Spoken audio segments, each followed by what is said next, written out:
Se você não tem medo de ouvir a opinião alheia e é do time que consegue discordar sem virar um troglodita, bem-vindo ao podcast A Patricinha e a Roqueira, um programa descontraído onde duas amigas com opiniões e especializações distintas opinam sobre a realidade, os fatos cotidianos e metem o bedelho na vida dos convidados. E hoje, para conversar com a gente sobre lógica, é de comer ou passar no cabelo, recebemos Roberta Bob Viana, 47, bióloga, biomédica, mãe do Vini e da Bianca, sandinista científica e dona encrenca nas horas vagas. Bem-vinda, Bob! Ei, meninas, tudo bem?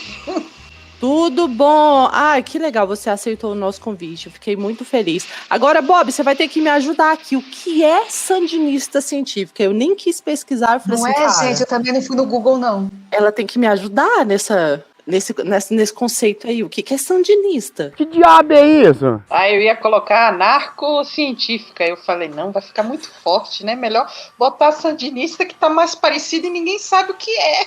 Acertou. Acertou, miserável. Mas é de comer ou de passar no cabelo? É pra comer e pra passar no cabelo. Gente, eu falei Mas assim, aí é a cientista, né?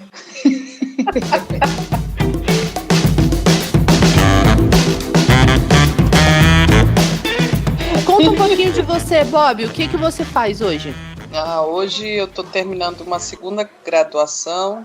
Sou servidora pública assalariada do proletariado. A base da pirâmide. A base da pirâmide. Trabalhador brasileiro. Que é lógica, Lu? Você que é dessas bandas aí. Não, lógica para mim, porque a gente vê lógica como uma área da psicologia, né, e tal, que vai estudar as coisas, os pensamentos lógicos. Agora eu trato lógica num negócio mais tecnológico do trem, entendeu? É porque eu trabalho com informática, sabe, Bob? Eu trabalho com informática. Pois é, então para mim tudo é muito lógico, né? E, sabe, eu tava pesquisando sobre isso e tal, pra gente fazer aqui a nossa gravação, e aí eu tava vendo que foi provado cientificamente, né, que os homens têm mais pensamento lógico, localização, essa coisa espacial, o que eu acho um absurdo, porque eu nunca vi um homem que acerta nem a direção das coisas, mas dizem que eles são melhores que a gente em localização espacial. Eu não entendo, sério mesmo.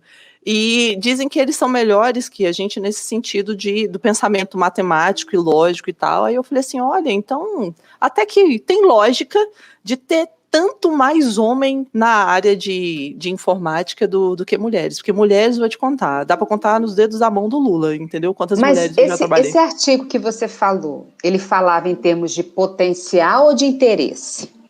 Porque são coisas bem diferentes.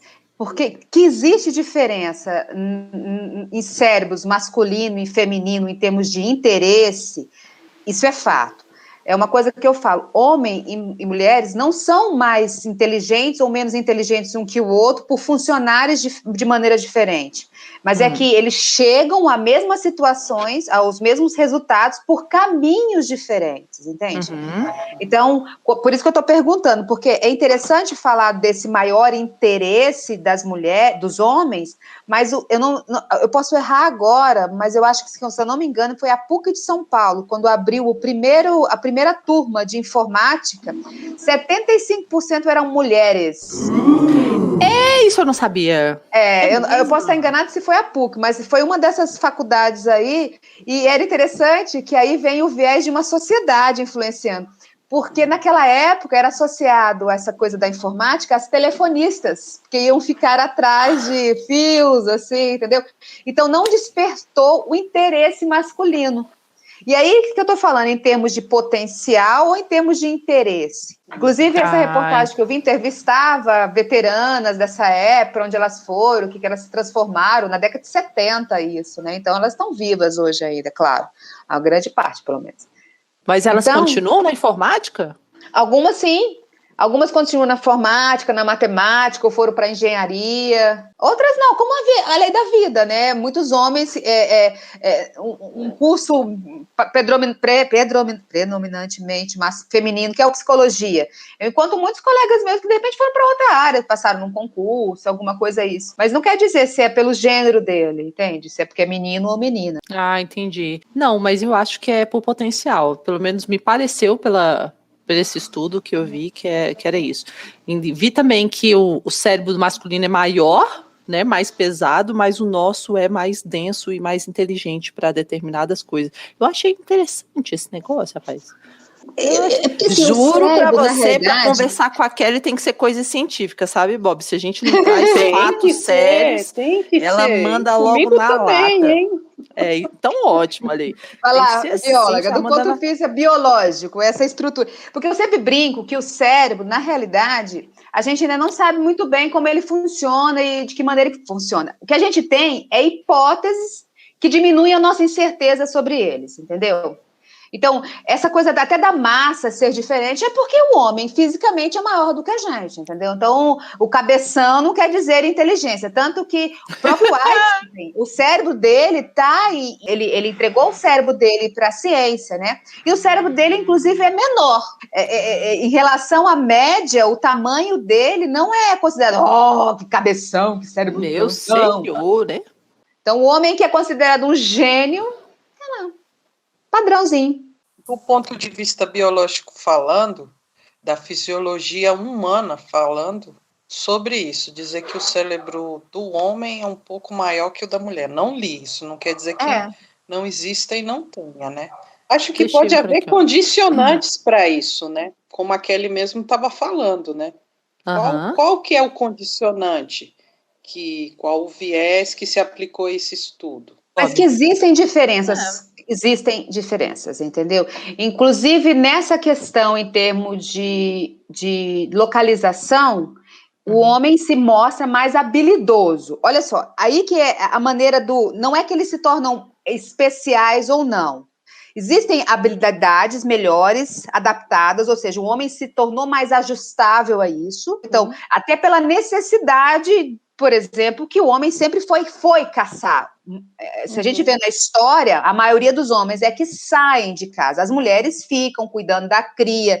Então, esse potencial de localização é uma questão de adaptação evolutiva, né? Mas não impede a gente de também ter essa característica, seja porque a gente aprendeu a dar atenção e a gente dá aquela burlada nesse potencial, né? Então, a natureza dá alguns potenciais ou seja, a genética dá algum potencial e o ambiente solicita esse potencial ou não, entende? Então, por exemplo, você, se a gente olhasse, de repente, se não soubesse, Luciano, talvez o seu cérebro seria visto como o feminino e o meu como o masculino. Se a gente tirasse só as suas características, os seus potenciais, e de repente eu tô lá com uma chave de fenda ou né?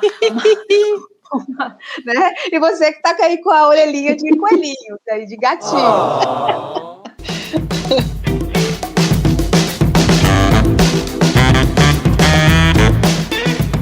Como é que você usa a lógica, Bob, no seu trabalho? Hoje é importante para você? Muito, principalmente na aplicação de metodologia de pesquisa. A lógica nada mais que é para um cientista, eu acho que é o conhecimento, né? É o conhecimento que você faz uso, seja ele indutivo, seja ele dedutivo, seja as inferências que você faz, seja o levantamento de hipóteses. Então, isso tem a ver muito com o trabalho de quem está fazendo pesquisa, né? A pessoa que faz pesquisa, ela utiliza lógica a todo momento, até porque as hipóteses que a gente levanta, elas são refutadas a cada novo descobrimento, a cada nova publicação que você lê, a cada nova inovação, tecnologia aplicada, né?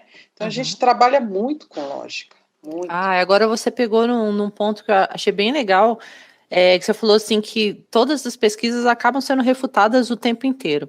Como que é para você, quando você apresenta os resultados das suas pesquisas, esse tipo de coisa, como que é para você lidar com aquelas pessoas que contradizem a sua lógica? É difícil? Não, porque eu pelo menos, eu vou citar até o Carl Sagan. O Carl Sagan, ele tem uma frase dele que eu amo, a Kelly adora o Carl Sagan também, que ele sempre diz, eu não quero ter razão, eu quero conhecer. Eu não quero acreditar, eu quero conhecer. Exatamente, eu não quero acreditar, eu quero conhecer. Então, quanto mais conhecimento eu tiver acesso, eu acho que, para mim, vai ser melhor do que eu ter uma verdade, uma premissa verdadeira, sendo que ninguém vai refutar. Isso quer dizer que teu estudo nunca vai ser refutado. Você vai chegar, aquilo é verdadeiro. Por exemplo, a ideia da teoria da evolução. Você pegar a teoria da evolução, ela é refutada a cada momento. Não toda a teoria, obviamente, né? Ainda bem, né? Não toda a teoria, mas a cada momento a gente vê novas linhas de discussão sobre o que foi a teoria da evolução. Então isso é ótimo, porque isso quer dizer que Darwin sempre vai estar na cresta da onda, a gente sempre vai estar falando com Darwin. Darwin nunca vai estar ultrapassado. Eu acho isso ótimo. Entendeu? Ah, legal. Pô, Bob é uma pessoa de cabeça aberta. Refutem o seu estudo, eu acho ótimo. Eu não encontro isso como algo, eu não vejo isso como algo negativo. Mas uma coisa seria a pessoa refutar o seu estudo, questionar alguma coisa dele, assim, sendo uma pessoa delicada e tal. Mas como é que é para você, Bob, quando tem alguém que, em vez de atacar um argumento seu, ataca você? Isso já aconteceu com você? Não, nunca aconteceu comigo, mas aí também eu acho que eu sou muito de escutar a pessoa, eu escutaria a pessoa, eu agradeceria, deixaria ela falar e concordaria com tudo que ela dissesse naquele momento. Porque eu não vou, você me desculpa, eu não vou perder meu tempo com comentários sobre a minha pessoa, sobre coisas que você sabe que não tem fundamento teórico, não tem fundamento lógico, não tem fundamento científico, entendeu? Cacanhol! Gente, o Bob é uma pessoa evoluída, ela não vai vir de novo, né? Enquanto a Kelly fica tretando no Facebook. Nossa senhora, gente, a eu Roberta... já tenho que passar de novo. A Sofia me mandou sair do Facebook, gente. Pelo amor de Deus. A Kelly é a treteira e a Roberta é isso aí, obrigado. Uma boa tarde para você. Tudo de bom, querido, coração. O coração. E a Kelly, hashtag vai se lascar, hashtag tomar no meio do não sei o que lá, isso aí, Kelly. Duas atitudes que você pode tomar, né? Porque eu não tenho. É questão de paciência, eu não tenho muita paciência. Eu acho que a Kelly tem até mais do que eu. Porque eu não tenho muita paciência para discutir com esse tipo de gente. Eu me lembro daquela série. Lembra de Arquivo X? Lembro. Eu me lembro que eu gostava muito da série porque o ator lá principal, ele queria acreditar em OVNIs, mas ele não conseguia achar uma prova, e ele falava muito, tanto que o grande slogan da série era "A verdade está lá fora". Eu acho interessante a gente falar dessa coisa assim, do que o que o outro acredita, o que é verdade, o que não é verdade. E foi mais interessante o que você falou no começo, Lu, que você falou assim, essa parte de lógica é com a Kelly, que é da psicologia. Essa é a última área que é associada com lógica na academia. Inclusive, existe uma questão muito forte na psicologia, que são as pseudociências. Elas invadem a psicologia, porque aquilo lá parece uma terra de ninguém, porque as pessoas trazem uma lógica própria, que é uma lógica interna, entendeu? E não uma lógica externa, que é do mundo. E a ideia de um bom experimentador e um bom fazedor de ciência é buscar essa realidade lá fora, no mundo. Então, por isso que parte do princípio que o experimentador ele quer descobrir o quanto ele está errado sobre a percepção de um problema. E aí que vem a ideia das refutações. Não é simplesmente, o que você está falando é uma bobagem. Não, é o quanto você está entendendo sobre um fenômeno para poder isolá-lo ao máximo e transformar aquilo num conceito. Então, a refutação, ela vem dessa continuidade. E esse retrocesso vem de você voltar e pegar o fio da meada, de voltar para a prancheta, de repensar. Porque, por exemplo, quando você fala da área da computação, a gente parte de um mundo físico, de um mundo palpável. E de lá você faz inferências sobre uma projeção de uma etapa para chegar a uma conclusão. né? Uhum. A psicologia e as ciências humanas, de uma maneira geral, valorizam muito uma subjetividade. E essa subjetividade acaba fugindo de alguns padrões, entendeu? Porque eu sou uma mulher, você é uma mulher, Roberto é uma mulher, Henrique é um homem. E aí? Onde é que entra a diferença? Onde é que entra o que realmente a Kelly é, entendeu? Dentro desse universo, espécie, mulher, entendeu? Que maneira isso funciona dentro de uma lógica que você possa conceitualizar. Então, o difícil da lógica é, antes de mais nada, trazer isso para um objeto. De que a gente está falando? Porque refutar simplesmente porque não faz sentido para mim. E aí que é o grande interessante, para você conhecer algumas coisas, para você dar sentido para ela, depende muito da sua experiência inicial antes. Porque esse sentido ele não acontece simplesmente porque apresentou alguma coisa para você. Eu gostei disso que você falou. E eu achei bem interessante uma coisa que eu tinha lido, porque e você falou assim, não é simplesmente você refutar as coisas, né? Mas que não é simplesmente atacar o negócio. Não concordo porque eu não concordo para mim e acabou. Que eu estava lendo aqui de um professor da Unicamp, que ele fez um estudo sobre lógica, inclusive ele é professor de lógica, né? E ele estava falando que brasileiro é um ser humano assim com uma péssima educação argumentativa, que a gente não consegue sustentar um argumento, né? Que a gente confunde uma discussão, né, com briga muito facilmente. E aí a gente confunde com briga, a gente começa a ver crítica como inveja, falta de amizade, falta de amor e tal, e a gente começa a ganhar no grito. E aí, até a gente chegar naquela máxima, assim, eu tenho o direito de ter minha opinião. Tudo bem, a gente tem o direito de ter opinião, mas, cara, opinião não é argumento, entendeu? Não é argumento. Isso aí eu uso aqui em casa, entendeu? Quando fala assim, mamãe, posso fazer? Eu, não. Por que não? Porque eu não quero.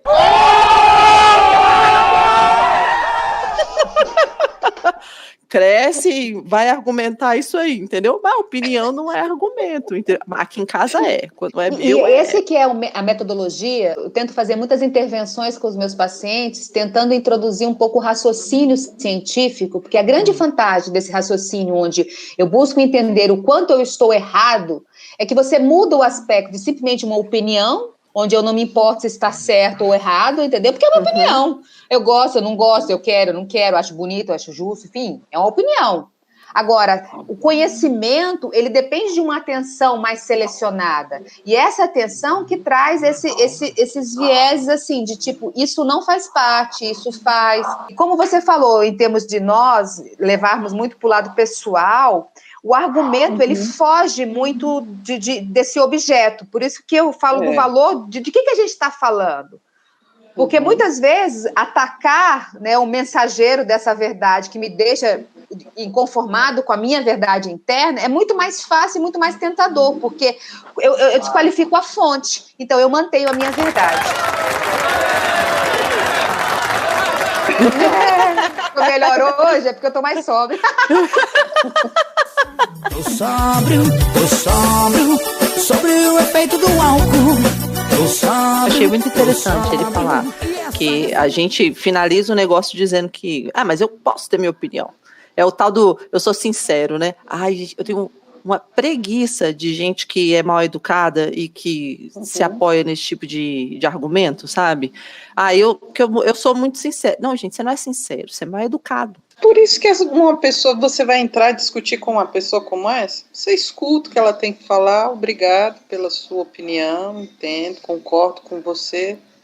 Tchau e bento. Só que essa sinceridade, eu sempre gosto de projetar o problema de ser assim, não é só o problema de me irritar, entendeu? Mas desse viés psicológico, isso é ruim para a pessoa que vive assim.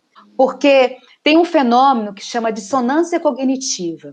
A dissonância cognitiva está sendo muito estudada, principalmente com a teoria da mente, e a teoria da mente é sensacional, é que une exatamente a biologia com a psicologia, onde você entra num desconforto interno quando uma verdade interna sua não ressoa bem com algum fato apresentado do ambiente, entendeu?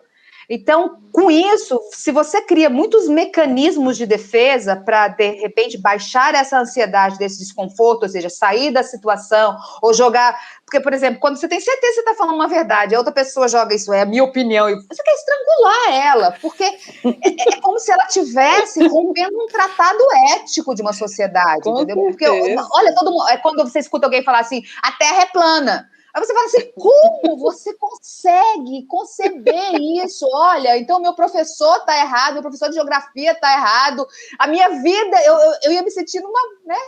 Tudo tá errado. Tá tudo errado. E essa pessoa, o que ela faz? Se ela realmente acredita naquilo, ela vai acabar, para diminuir essa ansiedade, ela só tem duas alternativas. Ou ela realmente aceita que dói menos, entendeu? E vai enfrentar isso, ou o que ela faz? Ela parte para uma rota de fuga. Então, ela se associa a pessoas que pensam iguais a ela, entendeu? Ela participa de grupos que pensam iguais a ela, porque isso é o que dá o conforto, né? Uma vez eu perguntei no meu Facebook, brincando assim, aí, galera, é melhor estar certo ou provar que está certo? A maioria da galera falava que queria provar que está certo, né? Ou seja, o gostinho da vitória. E muitas vezes você não consegue provar, porque o ambiente que tem que dar essa devolutiva. E o ambiente, às vezes, é incompetente. É por isso que eu estou migrando da área do serviço público para a área do fazer ciência, tá vendo aí? Porque eu passei 10 anos, gente. Eu não tenho nada contra as ciências públicas. Não tenho nada. Mas o comodismo que gera, principalmente quando você é servidor público, você é estável, isso gera um certo comodismo, e até por parte dos próprios servidores mais antigos até, que lá estão no serviço público. O comodismo gera também como é que se diz, a preguiça por pensar, entendeu? Preguiça por pensar, preguiça por conhecer, por saber mais, entendeu? Por buscar conhecimento. Isso aí, você falou de concurso, é uma outra lógica, principalmente para a gente que mora aqui em Brasília, que eu não sei se a gente caracteriza como efeito de manada ou uma lógica meio estranha, entendeu? Porque aqui em Brasília a gente nasce, cresce, estuda para concurso, né? Passa e morre. E morre. É aqui. Jeito. Porque se você mora em Brasília e não é servidor público, o pessoal te vê assim, mas você trabalha aonde? Eu trabalho numa empresa XPTO, você não é servidor? Como assim? Não entendi. Você nunca fez concurso, não? Quis fazer concurso, não? Você nunca por que você não faz concurso?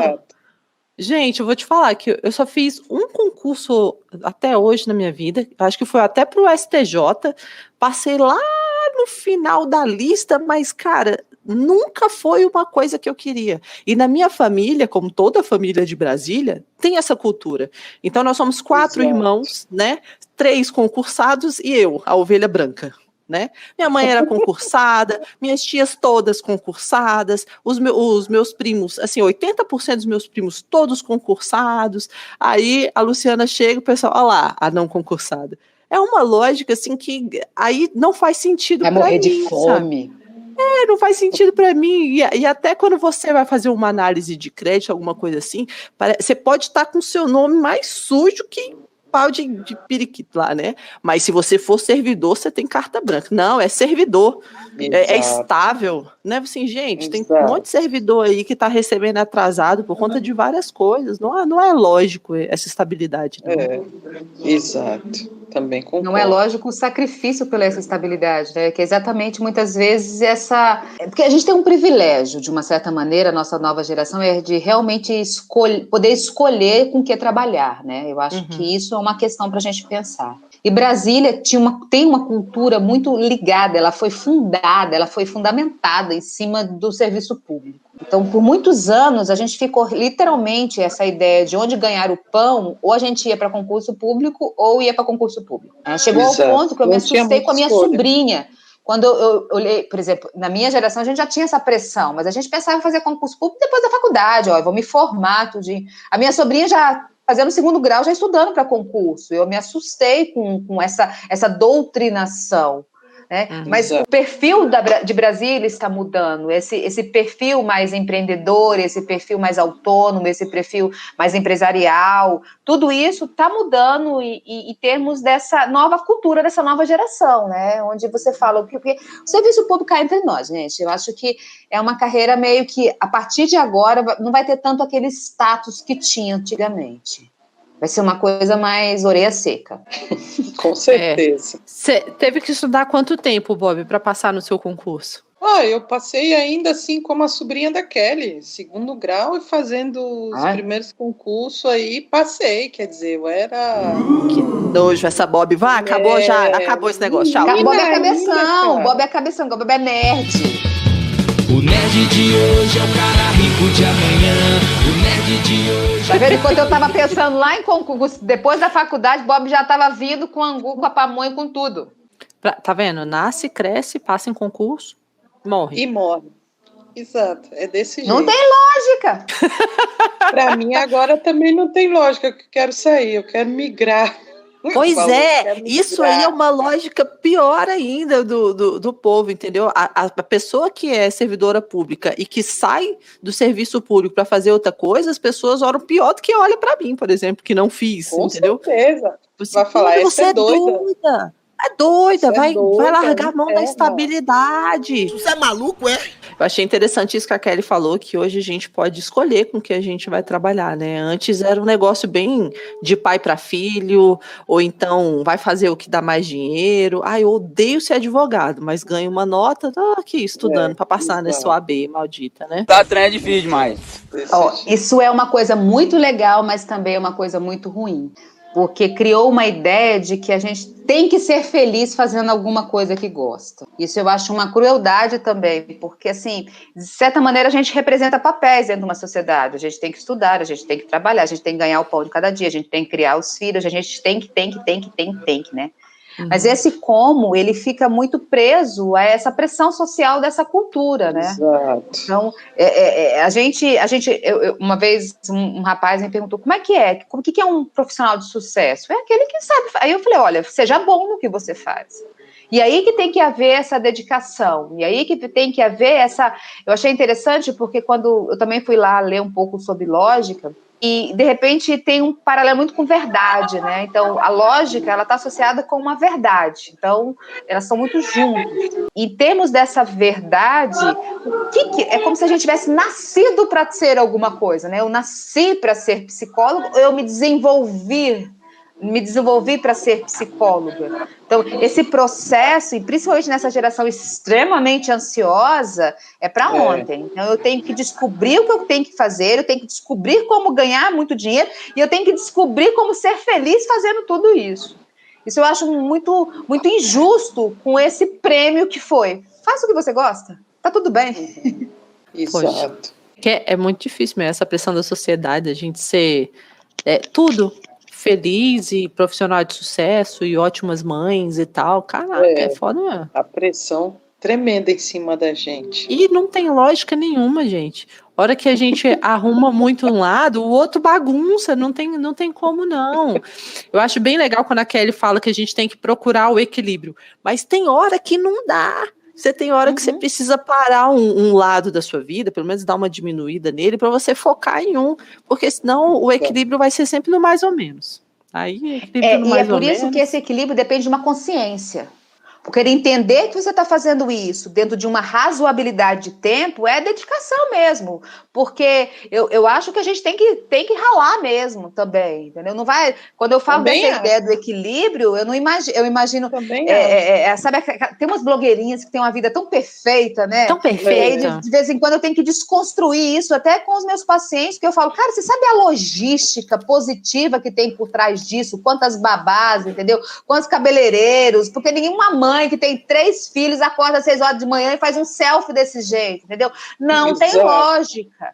Então, esse esforço e esse sacrifício, ele existe. Agora, não pode ser além dessa razoabilidade frente às outras demandas, porque senão você descompensa um lado. Entendeu? Exato. Nós somos seres que convivemos em muitos espaços, e esses espaços a gente precisa se ajustar a eles, e essa nossa atenção precisa ser dada, né? Casamentos são destruídos exatamente por quê? Porque, de repente, um não está dando tanta atenção, e aí o outro entra numa carência. E por que o outro não está atenção? De repente, ele tem uma boa explicação para isso, e essa explicação é lógica, mas a lógica daquele ambiente que, de repente, precisava dessa atenção dele foi ferida, e foi compartilhada com outra coisa. E aí, passou. Ele perdeu.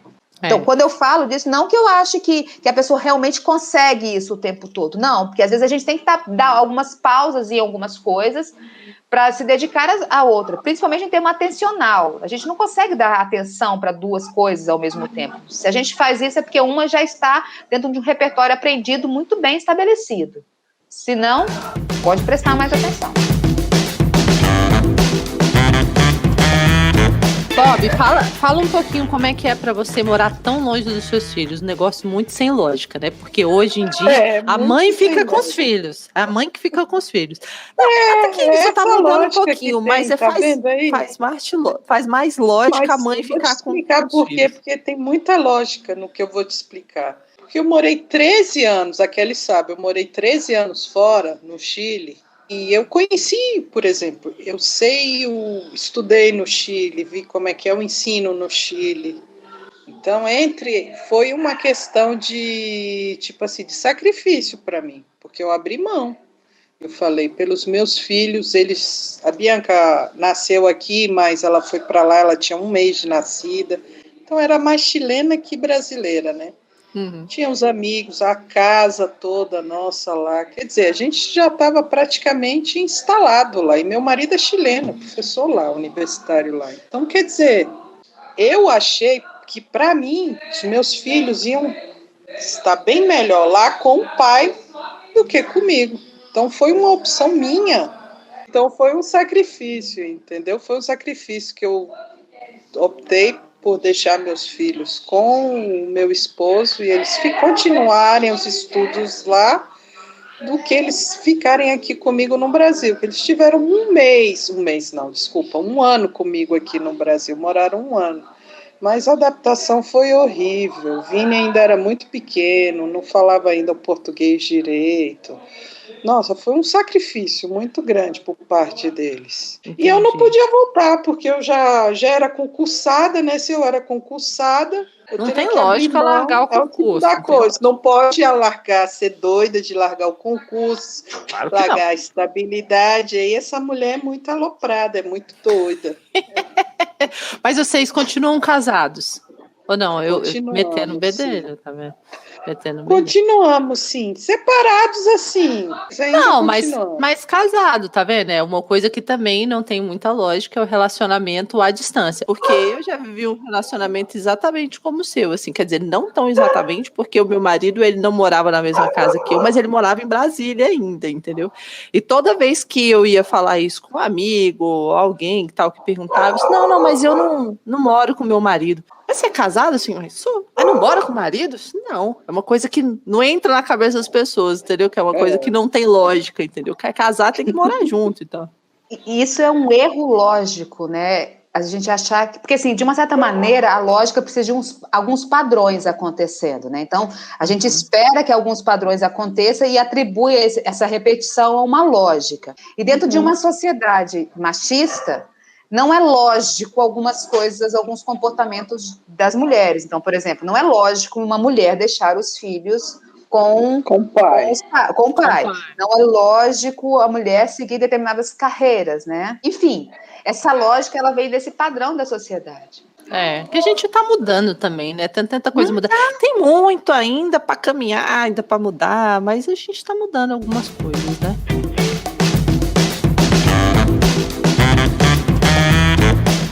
Caramba, Bob, falta só a sua mesmo, cara. E a cerveja, hein? Vai lá buscar, a gente espera. Agora já tá todo mundo. Eu devia ter pedido pra minha irmã veio aqui. Cadê o seu primo, cara? Pois é, pra que a gente tem primo? É igual pra que a gente tem filho, pra buscar as coisas pra gente, entendeu? Boy. Não é? Mas eles estão no meio de uma videoconferência, Lu. Mas os meus são inúteis, sabia? Meus filhos Vocês não buscam as coisas, não? Não. Pelo amor de Deus, nunca mais busquei um copo d'água. Desde que a Letícia começou a andar, nunca mais busquei um copo d'água, o controle remoto, nunca mais. Aí, esses dias, né, falando pro meu filho pegar as coisas pra mim, meu celular que tá lá no quarto, não sei o que. Ele falou assim, mamãe, por que tudo você pede pra mim? Por que você não pede pra Letícia também? Ah, lá vem a Letícia, ela já passou a minha fase. Passei 15 anos buscando coisa pra mamãe, agora é a sua vez, não sei o que. Ele, não, porque sou sempre eu. Ela, boa sorte, agora é contigo. Aí eu falei assim, não preciso nem falar nada, ela mesmo já tá argumentando ali. Nice. E se algum dia eu tive cálculo renal, a culpa foi deles que não buscou água pra mim. Exatamente. Tu vai ser essas mães, né? Dramática. Você segue algum padrão aí. Claro. Tem que aprender contigo, Lu, então. Eu sou a mãe da lógica, né? Já viram logo, quando eu tô sentindo que eu tô perdendo uma argumentação, entendeu? Que meus argumentos estão começando a ficar falhos, aí eu mando a carta master, alfa, blaster, e eu falo assim, mas eu sou sua mãe. Pronto. Discussão encerrada, entendeu? Aqui também rola dessas, entendeu? Muito lógico o seu argumento. Tá vendo? Opinião não é argumento, mas certas horas que eu tenho que fazer mas valer. Aí, nesse caso, manda quem pode, obedece quem tem juízo, né? Quem tem juízo. E aí é bem lógico obedecer. Gente, eu acho obedece, que é lógico e obedece. Inteligente obedecer, entendeu? Inteligente obedecer. E tá aí uma coisa que eu acho que acaba sendo meio lógica, né? Kelly, como psicóloga comportamental, pode até dizer se eu tô falando abobrinha. Mas assim, o comportamento sim, dos filhos para os filhos deles acaba sendo mais parecido com o dos pais ou totalmente o inverso? Olha, na realidade, a gente tem que pensar que, de uma certa maneira, 50%, 50%, porque a aprendizagem ela tem uma certa arbitrariedade, porque você herda tanto a genética desses pais, né? Então, são esses potenciais genéticos, são divididos 50%, 50% do pai, 50% da mãe, mas você também herda a cultura a qual você foi inserida, onde você foi parida, entendeu? Então, essa cultura também vai te influenciar. Isso é a parte dessa genética. O meio te influenciando, isso aí já é o fenotipo. É o que você está falando. Isso aí já entra também na área biológica, viu? Isso, porque tem a ontogenia, que é a parte de como você aprende, e os fenótipos são a manifestação dessa genética, né? A manifestação dessas características, né? Mas essa ontogenia, ela também influencia nessa questão do comportamento, que são os hábitos, como você aprende. Tem uma coisa que eu sempre falo, que uma geração ela tem que ser melhor do que a outra, porque a ideia é a gente ir para frente, né? Então, você tem, querendo ou não, os filhos, eles têm tanto os modelos positivos em relação aos pais, como os modelos negativos, que é essa observação desses criadores em termos de parâmetro, então, o que é aceitável, o que não é aceitável, entendeu? O que é coerente, o que não é coerente, a lógica. Eu sempre tive muito cuidado em não mentir para os meus filhos. E eu sempre fiquei muito brava se alguém inventasse alguma historinha do tipo, Papai Noel? Ele vai ali rapidinho e volta, e de repente eu ia passar a tarde inteira fora. Eu voltava e falava assim, olha, tá vendo aquele relógio ali? Quando ele chegar em tal ponto, provavelmente eu chego mais ou menos nessa hora. Eles não sabiam nem hora, mas eu dava uma localização para eles. Porque essa coisa de rapidinho, homem do saco, eu falava, olha, não vai ali para a esquina que o homem do saco vai pegar. Eu chegava para ele e falei assim, olha só, se você for para lá, você vai sumir, eu não vou te achar, e você vai perder do meu campo de vista, eu vou ficar doido, então é melhor você ficar na minha reta. Então, eu usei muito essa coisa meio direta. Manipular a verdade, eu achava que daria para eles esse resultado dessa, o que é real, né? Em que eu posso confiar? Então, os filhos, eles precisam superar esses pais. Então, não é só uma questão do que eles aprenderam, mas é como eles vão usar isso e aplicar isso na continuidade da vida deles próprios. E o Papai Noel, Kelly? Nunca existiu? Não, ele existiu, mas eu nunca expliquei quem ele era, entendeu? Eu falei, Papai Noel traz um presente, eu não contei quem era. Aí chegou uma hora que eles viram que era eu, o Lu, e aí eu dei risada e acabou. Da mesma maneira, eu tive fada de dente, eu tive coelhinho da Páscoa que fez pezinhos, entendeu? Eu sempre tive. O Luiz já se vestiu de Papai Noel. Eu gosto dessa coisa lúdica. Da mesma maneira que tem Halloween na minha casa, Adoro o Halloween. Tem cara mesmo, hein, Bob? Tem cara mesmo. Esse negócio de Halloween pra Kelly é quase uma religião, né? Nossa, eu adoro. É por isso que a gente se dá tão bem. Hoje o Luiz, ele tá trocando de dente ainda, ele trocou o último dente, né? Agora ele chama assim, e aí, a fada do minoxidil vai vir me dar um presentinho? Porque o pai usou o minoxidil para crescer a barba, entendeu? Então, aí a gente ainda consegue, a gente fez ainda o último ritual, do último dente dele. Foi lá, colocou, tirou o travesseiro, tava lá as moedinhas, ele sabendo que aquilo não era real. O que eu sempre tive uma preocupação dos meus filhos não foi esconder ou não dar um mundo lúdico para eles, nessa ideia da fantasia, mas de uma certa maneira, não focar na fantasia, mas ensiná-los a discernir o que era real do que era uma falácia ou uma fantasia. Aquilo de realmente tem que fazer sentido. Tem que ter lógica. Tem que ter lógica. E eles são bons em lógica hoje. Eu acho eles sensacionais, meus moleques.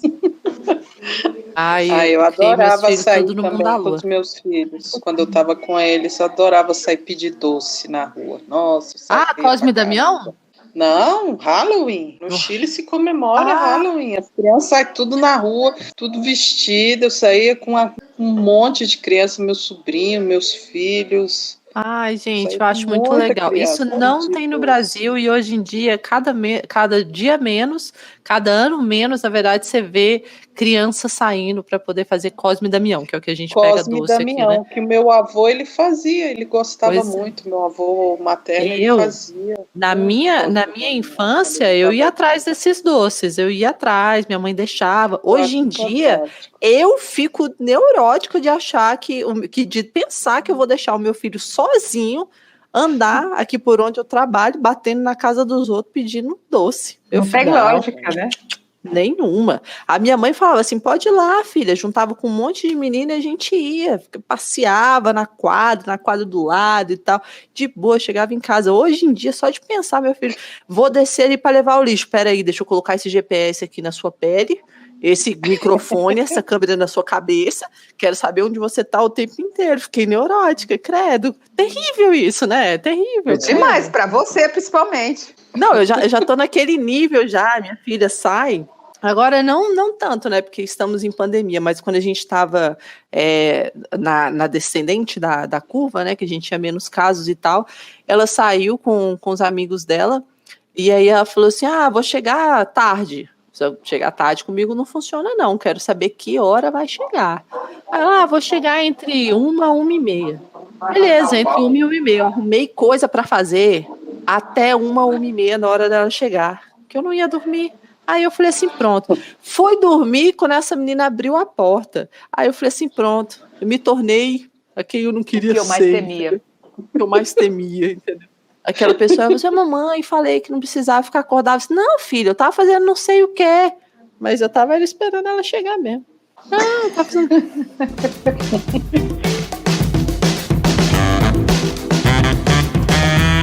Vamos para os nossos quadros. Você conseguiu pensar em alguma coisa, Bob, para falar nos nossos quadros? Consegui. Maravilhosa. Então vamos para o nosso primeiro quadro, que é o meu Amigão Sem Noção, particularmente é o meu quadro mais querido, onde a gente conta a história de um amigo nosso que fez um ato sem noção. Mas vocês acreditam que eu não consegui pensar em nada dessa vez? Eu sempre tenho tantas histórias agrupadas. Hoje eu não consegui pensar em nada. Kelly, hoje então você começa. Qual é o seu Amigão Sem Noção de hoje? Olha, eu não tinha pensado em nada, mas o Lui me inspirou porque me lembrou uma coisa que aconteceu hoje. Estava aqui enrolada com a pós, né? Concentradíssima de manhã.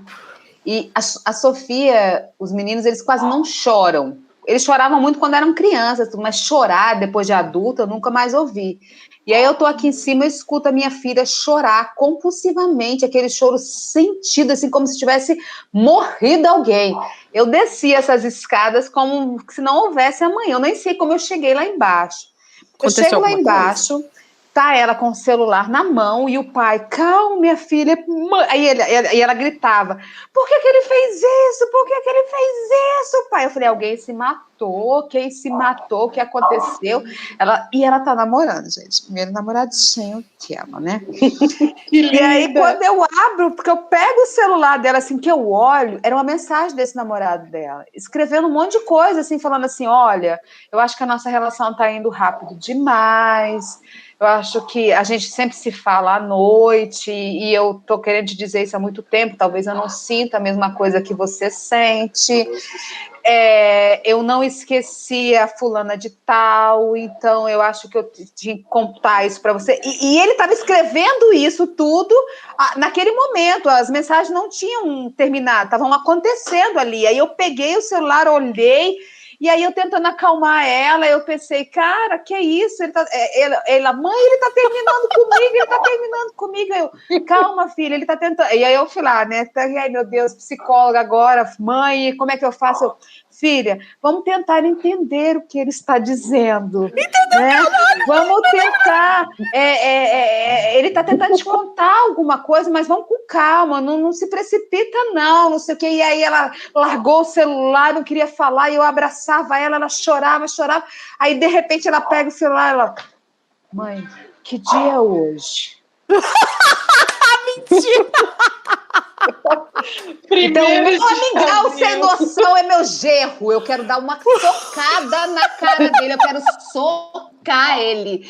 Que ele escute esse podcast, ele saiba que a sogra dele quer socar a cara dele, porque ele fez minha filha chorar de graça. Meu Deus, essa foi a melhor. Agora eu lembrei, eu já fui esse amigão sem noção também. Eu fiz com o Fábio, mas eu fui...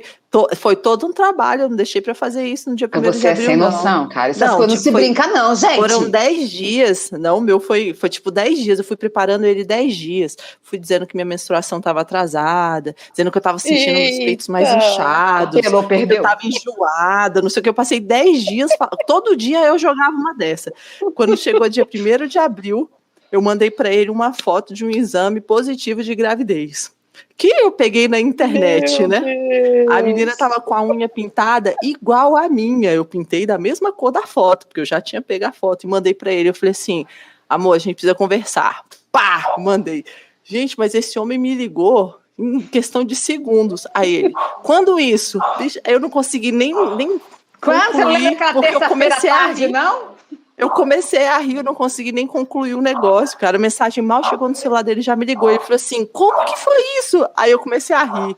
Aí ele, linda, você tá nervosa? Fala direito. Aí eu falei assim, não, amor, você não se tocou que dia é hoje, não? Porque eu tava rindo tanto que eu não consegui nem levar pra frente. Mas foi 10 dias, o negócio foi bem embasado. Eu fui um amigão sem noção. Bob, qual é o seu? Conta pra gente. O meu sem noção é que eu sempre dava uma desperta, principalmente quando eu era pequena, porque eu tinha um avô, principalmente meus avós paternos, que eles eram tudo meus chegados. Então eu me aproveitava, eu era pequena, mas eu era o demônio, Satanás. Sua avó dava dinheiro escondidinho, assim, ó? Também fazia isso, mas eu fazia coisa pior. Eu fazia chantagem emocional. Porque a gente tinha... Como eu tinha minha mãe muito católica na época, toda criança, antes de dormir, quando ela vai para a cama dormir, principalmente as crianças pequenas, era costume, 30, 40 anos atrás, você rezar, né? Rezar pelo menos o Pai Nosso, Ave Maria, não sei o que, e depois de dormir, né? Uhum. E a minha irmã, que a gente tem diferença de 1 ano só, né? Ela rezou primeiro do que eu. Quando eu fiquei sabendo disso, eu cheguei no quarto, fiquei arrasada, comecei a chorar, dramática, que drama queen, dramática, né? Me acabei, e meu avô viu toda a cena, meu avô paterno viu toda a cena, e ele chegou perto de mim e falou, minha santinha, ele me chamava de minha santinha, olha só, hein? Minha santinha, te conhecia, o que aconteceu com você? A Renata é minha irmã. Ela rezou primeiro do que eu, isso é um absurdo, eu sou a mais velha, eu tenho que rezar primeiro. Ele, peraí que a gente vai resolver isso aqui. Aí ele foi lá, assoprou, segundo ele, fez um lance lá que assoprou no ar e capturou a reza da Renata, cara. Ô, gente, a voz. A Renata não valeu a reza da Renata. A Renata teve que rezar de novo. Aí Volta eu, a reza, sem volta a noção, rezei na frente dela. Ai, gente, a voz. Eu amo a voz. Coisa fofinha. E você aí, sim, obrigada. Tem que ser como mais sem noção do que isso. Ai, senhora Só amada. tu cair nessa. Bicho fazer drama porque a outra rezou primeiro, senhora amada. Pra vocês verem, bicho. Meu Ainda bem que senhor. o Pokémon Bob evoluiu, né, Bob? Ainda bem, né? Pokémon Bob demais essa. O nosso próximo quadro é o Se Liga na Dica, e eu tenho uma dica bem legal para dar. Eu até peguei aqui, ó, que é um podcast, a gente vai ver o áudio, né? Mas eu trouxe aqui o meu livrinho, ó, Poder da Autorresponsabilidade. Dá para ver aí?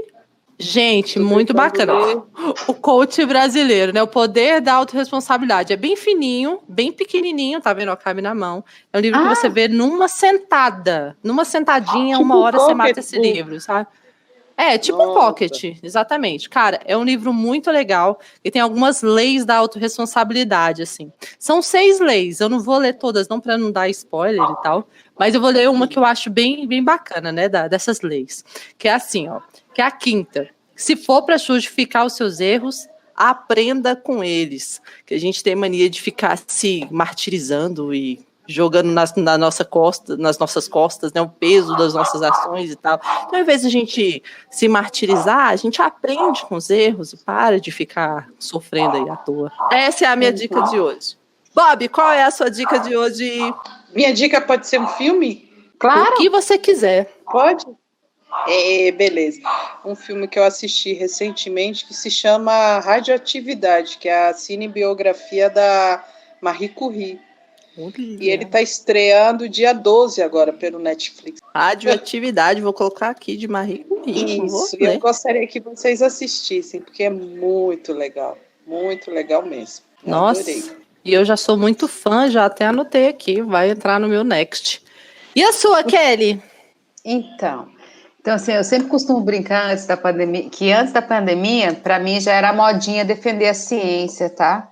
Então, assim, eu já fazia isso antes de virar modinha. Então, eu quero indicar o livro do Steven Pinker, que é O Novo Iluminismo, em defesa da razão e da ciência, né? Então, assim, é basicamente isso, é que ele fala que a gente está vivendo um novo iluminismo em termos de se adequar, se ajustar aos novos conceitos que estão acontecendo, rever aquilo que a gente está falando, assim, da ideia da refutação. Não é só refutar, porque, assim, ó, não concordo com nada disso, vamos começar do zero. Sempre tem alguma coisa para se aproveitar, mas também tem alguma coisa para lapidar e tirar, entendeu? Então, nessa ideia de uma evolução da ciência, existe uma lapidação das ideias, onde você tira o desnecessário ou o exagero, ajusta essas informações, mas a gente ainda vem buscando, a gente já vem puxando um raciocínio. Então, ele parte que a ideia da razão e a ciência são essas coisas que impulsionam o que a gente chama de humanidade. Então, esse livro do Steven Pinker, que é O Novo Iluminismo.